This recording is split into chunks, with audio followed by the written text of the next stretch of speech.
Jangan lupa like, komen, subscribe di YouTube channel Bagus Megeng Official.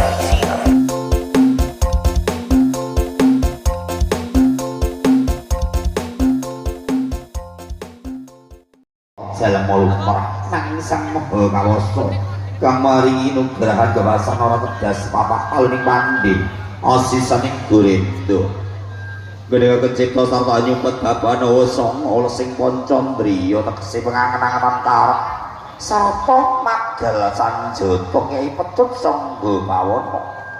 sinabetaking dirgantara gawe ayaming para kawula laladan kautat lan sakegupan kuat Satrio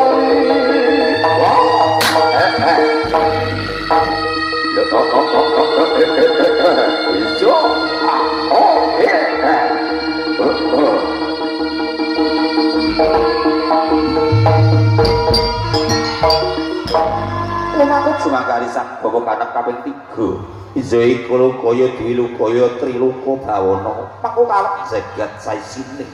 di rumah bumi ya kurang langit sigrak menira jumangkah sarta kiblat sawan ngangpun panggini sarta sepunya ngajrut bantala kaping 3 nyuni diwangesti ya ngagung ya sang maha kawasa Gusti kang akira jagat ibu bumi ibu pertiwi bapa kawasa ya bapa angkasa dayang papan lima kemaran banyak kang barang selaladan kautan jeding lan sagupan zakat iki sing dupa kang kemulon mugia tansah jaga kawula singenipun waraga satriya wibo sabraya pak satriya wibo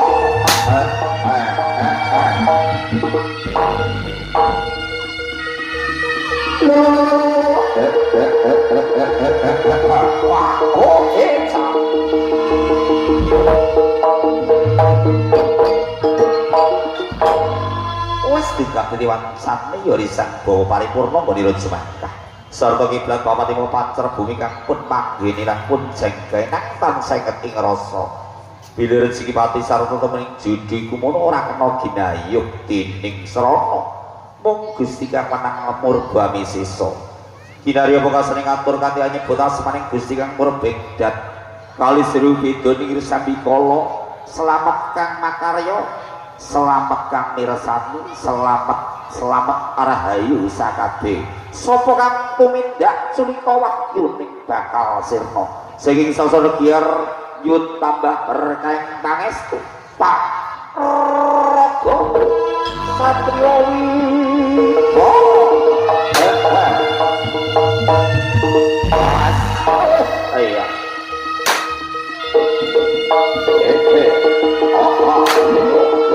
iya